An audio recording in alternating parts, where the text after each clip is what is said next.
Bueno, hoy nuevamente con ustedes. Nuestro tema de hoy es enlace covalente. ¿Sí? Hay que decir primero que todo de que para que haya enlace covalente, siempre los elementos que lo conforman deben de ser no metales. Otra característica es que hay compartimiento de electrones, no como por ejemplo en el enlace iónico, que en el enlace iónico uno ganaba y el otro perdía electrones. Los enlaces son fuertes. Y la otra es de que las electronegatividades de los elementos que las componen son muy próximas o pueden ser iguales. Ahora, tenemos tres clases de enlaces covalentes. Una es el enlace polar, el enlace no polar y el enlace covalente coordinado o dativo. Ahora veamos lo que es el enlace polar. Entonces, en el enlace polar, uno de los átomos es más electronegativo que el otro. Eso hace que se formen cargas parciales, positivas y negativas. Ejemplo, por ejemplo, con el HCl. En el HCl, como el cloro es más electronegativo que el hidrógeno, trata de llevársele el electrón, o sea que la carga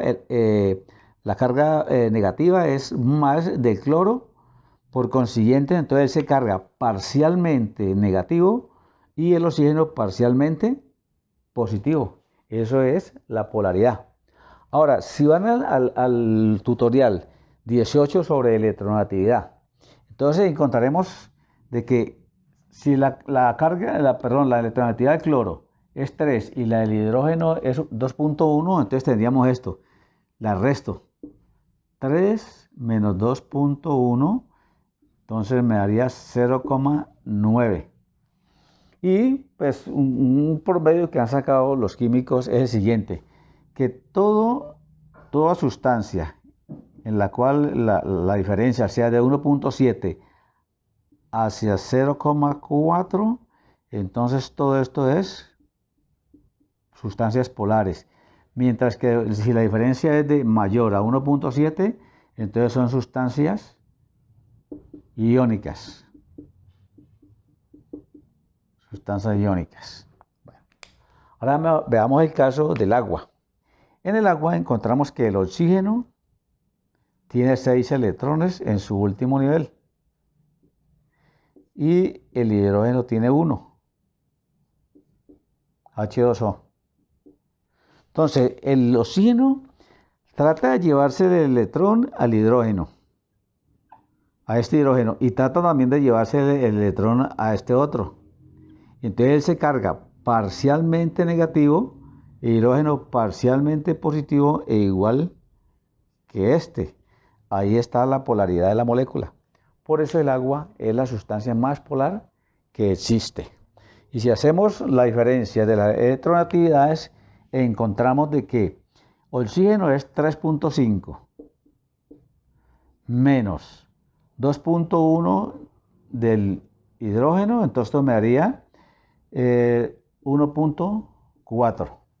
Si observamos la tabla, entonces 1.4 está por debajo de 1.7, entonces polar.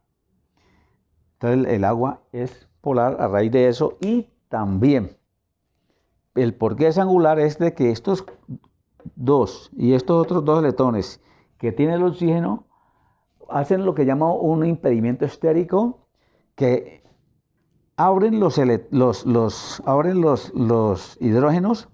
pero los hidrógenos a la vez no pueden estar tan juntos y entonces forman una molécula angular.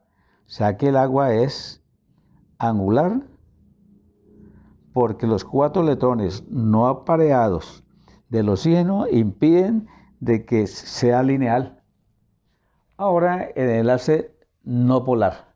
Entonces las electronegatividades de los elementos que conforman el enlace son iguales o casi iguales.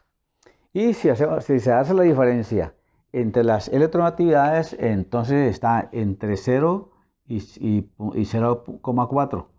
O sea que entre 0.4 y 0 no polar. Polar, y los de acá serían iónicos. Vamos a hacer el metano.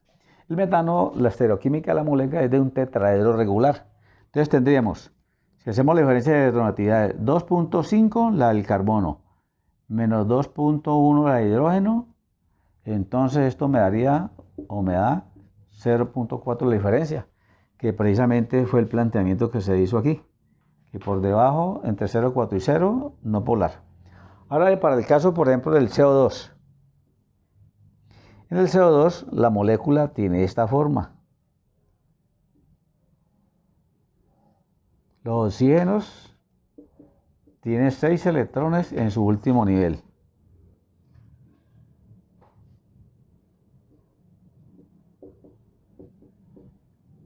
Seis electrones. Entonces, los electrones que compartirían serían estos. Este carbono con este oxígeno, estos dos, e igual que este con este.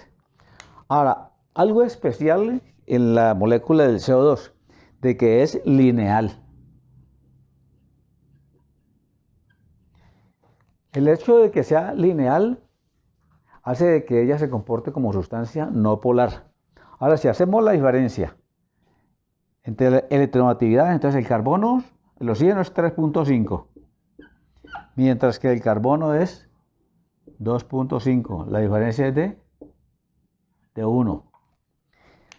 1 puede caber entre los no polares, pero el simple hecho de que el carbono, el simple hecho de que la molécula sea lineal, no crea polaridad en ninguno de los átomos. Es decir, si este hace fuerza para allá y este hace fuerza para acá, esas cargas se anularían. O sea que no hay polaridad. Por eso es no polar. Bueno, algo importante y que hay que decir es, ¿por qué es necesario saber sobre el tipo de enlace? Si nosotros sabemos el tipo de enlace de una sustancia, podemos decir de que las sustancias polares disuelven sustancias polares. Las sustancias polares disuelven sustancias iónicas. Y las sustancias no polares solo disuelven sustancias no polares. Entonces, entre sustancias no polares, entonces tenemos, por ejemplo, el etano, el propano, la gasolina, el aceite, la grasa, son no polares. Por eso la gasolina no se disuelve en el agua, que es polar. Bueno, si les ha gustado, les ha servido este video, entonces dámele un me gusta, suscríbete al canal, comparte. Hasta la próxima.